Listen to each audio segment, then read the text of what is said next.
Hola a todos, yo soy Pablo y hoy día les traigo el wrap-up de noviembre. Durante el mes de noviembre leí 5 libros, así que como siempre vamos primero con mis datos de lectura estadísticas. De los 5 libros que leí en el mes de noviembre, 4 de ellos fueron escritos por autoras mujeres y uno de ellos por autores hombres, o autor hombre más bien dicho. Respecto a los países de los autores, leí un libro de una autora argentina, 2 libros de autores estadounidenses, un libro de un autor de Kenia y un libro de una autora de España. Luego, respecto a la década de publicación, leí 2 libros publicados en la década de 2010, 2 libros publicados en la década de 1960 y un libro publicado en la década de 2020. Respecto a los formatos, leí 2 libros en físicos, 2 ebooks y un audiolibro. Finalmente, respecto a las temáticas, leí un libro de entre terror y realismo mágico, 2 libros de fantasía, uno de literatura histórica y uno de literatura así como en general. Así que ahora vamos, sin más demora, a los libros que terminé en el mes de noviembre. El primer libro que terminé en el mes de noviembre se trata de Nuestra parte de noche, de Mariana Enríquez. Era el libro que teníamos que leer para el mes de octubre en el club de Navegando entre Libros. Y se trata de Juan y Gaspar. Juan es el padre de Gaspar y todo este libro parte cuando en la época de la dictadura en Argentina, después de que fallece la madre de Gaspar, Juan y Gaspar se van en un viaje hacia más o menos la zona de la frontera con Paraguay, donde viven los abuelos de Gaspar, y suegros de Juan. Los abuelos de Gaspar, de este niño, son unas personas que vienen o descienden de personas como inglesas, si no me equivoco, y que son de la alta sociedad en Argentina, por lo cual la dictadura en general no les aqueja mucho, además de que en cierto modo están más o menos de parte del dictador. Y además se encuentran inmersos en una sociedad como muy hermética, que es más o menos como una secta, donde ellos buscan algo así como trascender y qué sé yo. Juan es una persona que llegó a esta familia principalmente por sus problemas de salud, porque uno de esta familia lo acogió cuando era niño y él tenía muchos problemas de salud relacionados con su corazón. Entonces siempre ha estado como muy dependiente de esta familia y resulta que tiene ciertos poderes, podríamos llamarlo, relacionados con el mundo de lo oscuro, quizás como con el más allá. Y puede que Gaspar también tenga estos poderes. Entonces vamos siguiendo la vida de Juan y de Gaspar con narraciones que tienen que se ubican a lo largo del tiempo, ya sea en la época de la dictadura cuando partimos aquí, o en el pasado de Juan y de Rosario, la madre de Gaspar, que conocemos un poco la historia de ellos, y después cuando ya Gaspar ya es mayor y está en la universidad. Este libro es como de terror, realismo mágico, se mueve como entre las dos cosas quizás. Tiene algunos momentos que donde el terror no es muy fantasioso, sino que lo que más te da susto son las actitudes de los seres humanos. Y lo que más me gustó de él fue entre la ambientación, todo como el principio, cuando vas como viendo como que te ubican en Argentina y en esta época histórica específica de este país. Y encontré que era un libro además muy argentino, que hace referencias y que se expresa en general de manera que yo siento al menos que era como muy de allá. Yo escuché el audiolibro, por lo cual la narradora era argentina y narraba con su acento, lo cual hacía que estuvieras mucho más inmerso en este mundo, en esta ambientación, y por eso es que lo disfruté. Pero en general toda la parte más mística de esta secta, de trascender y qué sé yo, y las cosas más fantasiosas de fantasmas o qué sé yo, a mí no me gustó mucho, no lo disfruté, no era mi estilo, quizás no creo que sea malo, pero por lo mismo le di a este libro 3 de 5 estrellas. Creo que mucha gente podría disfrutar. Este libro es un libro bastante especial en su narración, en las cosas que te presenta y en sus personajes. Yo creo que lo que más disfruté fueron los personajes niños cuando nos narraban la infancia de Gaspar, y Gaspar como personaje también me gustó muchísimo. Así que nada, le di 3 de 5 estrellas, lo recomiendo. Yo creo que hay que darle su oportunidad. Sí, siento que es quizás un poco muy largos, fueron muchísimas horas de escuchar, como 24, así que deben ser más o menos unas 600 y tantas páginas, pero nada, así con Nuestra parte de noche. El segundo libro que terminé en el mes de noviembre fue uno con el que terminé una saga, y se trata de The True Queen por Sarah Fine, que es el tercer libro de la saga de la reina impostora. El primer libro se trata de Ellie, una chica que ha sido criada toda su vida para ser la siguiente, algo así como reina de su sociedad, y su sociedad es una sociedad que vive en paz, que depende muchísimo de la minería del cobre, que le da también el poder a las personas que tienen ciertos poderes especiales, y que de paso no tiene ejército. ¿Por qué? Porque la reina está encargada de defender a este pueblo y ella maneja los poderes del hielo y del fuego. Dentro de toda esta sociedad existen monjes que también tienen estas capacidades y ciertas personas que también tienen estas capacidades, pero a la gente les da un poco de temor. Entonces no toda la gente que tiene estos poderes es bien vista. Y además los monjes tienen súper controlada a la gente que sí tiene estos poderes y que ha confesado tener estos poderes. Entonces hay cierta parte de la sociedad que se desenvuelve fuera del pueblo. En este mundo, cuando muere la reina actual, sus poderes traspasan a la reina subsiguiente, por así decirlo, y quedan como ahí guardaditos. Y mientras tanto, la chica que lleva criándose con ella toda su vida pasa a ser la reina y pasa a ser la que tiene los poderes de manera activa mientras va criando, por así decirlo, a su sucesora, y así sucesivamente. Entonces cada vez que muere una reina, los monjes salen en búsqueda de quién va a ser la siguiente chica que podría ser la continuación de esta reina.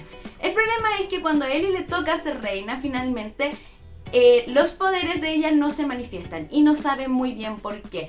Y ahí es donde empieza todo el conflicto, y como tiene que hacerse pasar por la reina porque no puede quedar descabezada esta sociedad. Eso es en el primer libro. En el segundo libro vamos siguiendo a otra personaje que tiene también poderes y que también tiene una relevancia en esta historia, y en el tercer libro vamos viendo cómo se cierra toda esta historia. Es un libro que tiene que es de fantasía, que es muy entretenido. Los tres a mí me gustaron muchísimo. De hecho, me agradezco mucho a la yo del pasado por haber hecho muy buenas reseñas de Goodreads de los primeros dos, y debería hacer lo mismo con el tercero, todavía no lo hago. Y en general le di 4 de 5 estrellas a este cierre de la saga porque lo encontré muy emocionante, bastante frustrante a veces porque como que tienen que encontrarse a ciertas personas y nunca pasa, y tú estás así como, necesito que todo salga bien, y es muy difícil todo. Además de que ciertos de los monjes descubrimos en cierto momento que eran muy corruptos, por decirlo bajo, y que tenían no tan buenas intenciones. Entonces da mucha rabia de repente leer este libro. De verdad, encontré que era una saga súper buena. Es una pena que no hayan traído el tercer libro en español, porque yo los primeros los leí en español y nunca trajeron el tercero, que por suerte está en Storytel y pude leer el audiolibro. Pero nada, esa saga a mí me gustó muchísimo. Estoy súper feliz de haberla terminado y de verdad la recomiendo harto. El tercer libro que terminé en el mes de noviembre fue una relectura y también el libro del club de lectura de Navegando entre Libros del mes de noviembre, y se trata de La campana de cristal por Sylvia Plath. De verdad, este libro a mí me gusta muchísimo. La primera vez que lo leí fue hace varios años en digital, me acuerdo, y lo encontré sumamente interesante. Yo creo que aprendí mucho de este libro en ese entonces, cosas como relacionadas como con la vida de la mujer en los años 50 en Estados Unidos. Aprendí que habían, por ejemplo, universidades solo para mujeres, o de cuando empezó más o menos el tema de las pastillas anticonceptivas, ese tipo de cosas. Y nada, este libro es algo así como semi-autobiográfico, ya que se basa en la vida de la autora Sylvia Plath, que ella es una poetisa principalmente. Casi todas sus publicaciones son poesía, a excepción de este libro, que es su única novela y que fue publicada un año antes de su muerte bajo un seudónimo, de hecho. Sylvia Plath, para los que no saben, es una autora que ella tenía depresión, o hoy en día se cree que puede haber sido bipolar. Eso es totalmente discutible porque en realidad todos los temas de salud mental son súper difíciles de describir, según lo tengo entendido. Pero bueno, Sylvia Plath se suicidó en 1963 cuando ella tendría como 30 años, una cosa así. Y este libro se dice que es semi-autobiográfico porque se basa en sus vivencias cuando ella estudiaba en la universidad y se desató por primera vez, por así decirlo, su depresión. Y vamos viendo como su experiencia con este tema. Y la verdad es que es un libro súper introspectivo, donde nuestra personaje principal, Esther, es una chica que no está satisfecha con el mundo y le cuesta mucho sentirse parte de él. Y cuenta cómo esta campana de cristal a ella le nubla todo el resto del universo, por así decirlo. Yo invito mucho a leer este libro. Es muy fuerte de todas maneras, porque todo lo que vive nuestra personaje principal y cómo te va contando lo que le ocurre a ella internamente, cómo se siente fuera de lugar, cómo de repente no tiene ganas de nada, y cómo describe todos esos momentos, es muy... no sé cómo decirlo, pero se siente muy real, y probablemente es porque la autora vivió este tipo de cosas. Entonces, nada, yo creo que igual hay que estar más o menos preparado para leer este libro porque es súper fuerte desde el punto de vista de la salud mental, pero creo que sí fue súper interesante. Yo le doy 5 de 5 estrellas. Estoy muy feliz de haberlo vuelto a leer, de verdad, y creo que no va a ser la última vez que lo lea porque encuentro genial. Y la forma en que escribe Sylvia Plath, sí, de verdad, Los primeros capítulos son muy pausados y uno siente que no pasa mucho. A medida que vas avanzando y vas conociendo a Esther, el personaje principal, y a la gente que la rodea, por así decirlo, como más que nada incide la gente que la rodea en ella y cómo los ve ella como desde afuera, es muy interesante y está escrito de una manera que de verdad te va como envolviendo en su mundo. Entonces, nada, recomiendo muchísimo este libro, estoy esperando la discusión del club, no me la voy a perder por nada del mundo porque de verdad este libro da mucho de qué hablar. Ya, el siguiente libro se trata de Un grano de trigo, que lo leí a través de la Biblioteca Pública Digital. Es del autor Ngugi wa Thiong'o, que es un autor de Kenia, y lo leímos para el club de Empieza por Leer Club Literario para poder ir al país de Kenia, como se imagina. Este libro es literatura histórica, se ambienta en la época de la independencia de Kenia, de la independencia de Inglaterra de Kenia, y cómo distintos personajes se vieron inmersos en este proceso, pero la novela se centra solo en 4 días, y que son los 4 días previos a como la proclamación de la independencia. Es un libro súper especial y creo que tiene algo que tienen muchos de los libros de autores africanos que he leído hasta ahora, que no son muchos de todas maneras, pero es un estilo súper particular y bastante parecido al de Todo se desmorona, porque como que es una narración quizás que podría ser más oral, o que de repente no es tan directa, que no necesariamente entiendes todo lo que te están diciendo porque tienes tú que ir entendiendo o ir rellenando espacios, y por lo mismo no fue un libro fácil de leer. Encuentro que a la larga, así como ahora que ya me alejé un poco de él desde que lo leí, era un libro sumamente interesante, que a medida que no sé, empezaron una historia tantas páginas atrás y como mucho rato después retoman eso y te van cerrando todo y haciendo que todo el calce, creo que es un recurso del autor bastante interesante, pero a lo largo de la lectura no se hace fácil ni fluido, y por eso es que yo le di solo 2,5 de 5 estrellas. Creo que eso sí, fue muy interesante desde el punto de vista de conocer Kenia, de saber que por ejemplo Kenia es un país donde de repente puede llover mucho, de cómo se mezclan distintas, no sé si culturas, pero creencias, como que tienes las creencias más religiosas que le llegaron desde sus colonizadores y sus creencias como más de tribu que ellos tenían, cómo funcionan las distintas tribus o cómo se relacionan entre ellas, el tema de cómo se relacionan con sus hijos, con sus esposas. Entonces creo que ese fue un libro muy interesante, pero que no fue amigable con el lector, y por eso es que le di solo 2,5 de 5 estrellas. El último libro que terminé en el mes de noviembre se trata de El ciclo del eterno emperador por Laura Gallego. A mí Laura Gallego nunca me falla, todo libro que leo de ella lo leo relativamente rápido, me meto rápidamente en la historia y creo que tiene historias muy originales. En este caso, El ciclo del eterno emperador se enfoca en una sociedad, en un mundo que se llama Aquidavia. En esta sociedad el emperador vive unos 1000 años y cuando muere el emperador renace en otro niño que tienen que encontrarlo para que después pueda reinar, por así decirlo, por otros 1000 años más. En promedio 1000 años, pueden ser 450 años o pueden ser 2000, es variable y depende de la vida de cada emperador. Y en este libro partimos en el ciclo número 17 de este emperador, que la emperatriz en este caso es Binta Nelalandali.